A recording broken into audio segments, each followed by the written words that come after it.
بسم اللہ الرحمن الرحیم۔ السلام علیکم۔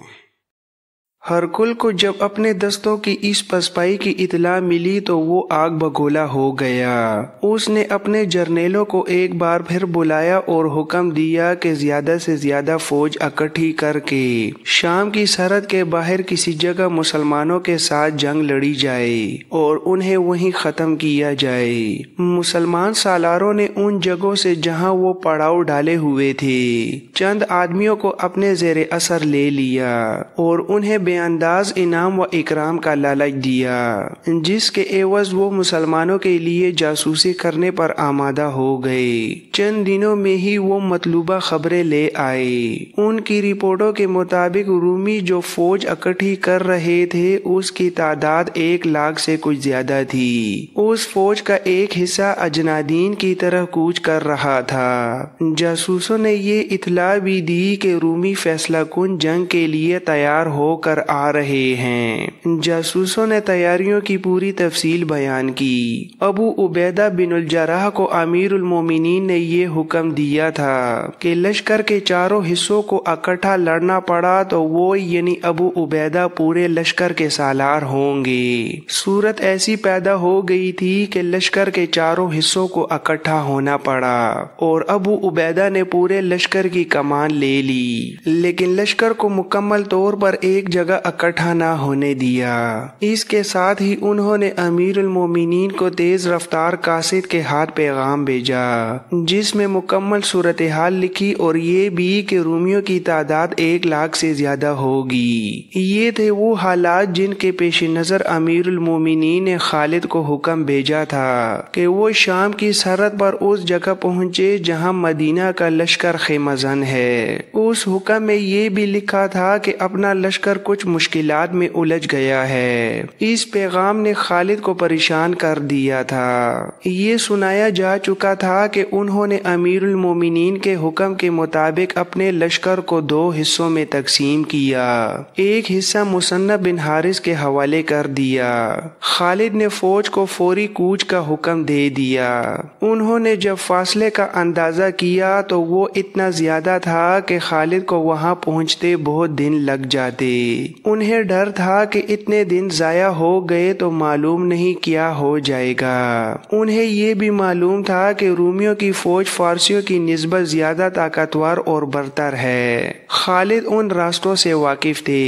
سیدھا اور آسان راستہ بہت طویل تھا۔ خالد نے اپنے سالاروں کو بلایا اور انہیں بتایا کہ بہت جلد پہنچنے کے لیے انہیں کوئی راستہ معلوم نہیں۔ سالاروں میں سے کسی کو چھوٹا راستہ معلوم نہیں تھا۔ ایک سالار نے کہا، اگر کوئی راستہ چھوٹا ہوا بھی تو وہ سفر کے قابل نہیں ہوگا۔ اگر کسی ایسے راستے سے 1-2 مسافر گزرتے بھی ہوں تو ضروری نہیں کہ وہ راستہ ایک لشکر کے لیے گزرنے کے قابل ہو۔ ایک اور سالار بولا، میں ایک آدمی کو جانتا ہوں، رافع بن امیرہ۔ وہ ہمارے قبیلے کا زبردست جنگجو ہے اور میں نے دیکھا ہے کہ خدا نے اسے کوئی ایسی طاقت دی ہے کہ وہ زمین کے نیچے کے بعید بھی بتا دیتا ہے۔ وہ اس صحرا کا بھیدی ہے۔ خالد کے حکم سے رافع بن امیرہ کو بلایا گیا اور اس سے منزل بتا کر پوچھا گیا کہ چھوٹے سے چھوٹا راستہ کوئی ہے؟ رافع نے کہا، زمین ہے تو راستے بھی ہیں۔ یہ مسافر کی ہمت پر منحصر ہے کہ وہ ہر راستے پر چل سکتا ہے یا نہیں۔ تم منزل تک کسی بھی راستے سے پہنچ سکتے ہو، لیکن بعض راستے ایسے ہوتے ہیں جن پر سانپ بھی نہیں رینگ سکتا۔ میں ایک راستہ بتا سکتا ہوں، لیکن یہ نہیں بتا سکتا کہ اس سے لشکر کے کتنے آدمی منزل تک زندہ پہنچیں گے، اور میں یہ بھی بتا سکتا ہوں کہ گھوڑا اس صحرائی راستے سے نہیں گزر سکتا۔ گھوڑا اتنی پیاس برداشت نہیں کر سکتا اور گھوڑوں کے لیے پانی ساتھ لے جایا بھی نہیں جا سکتا۔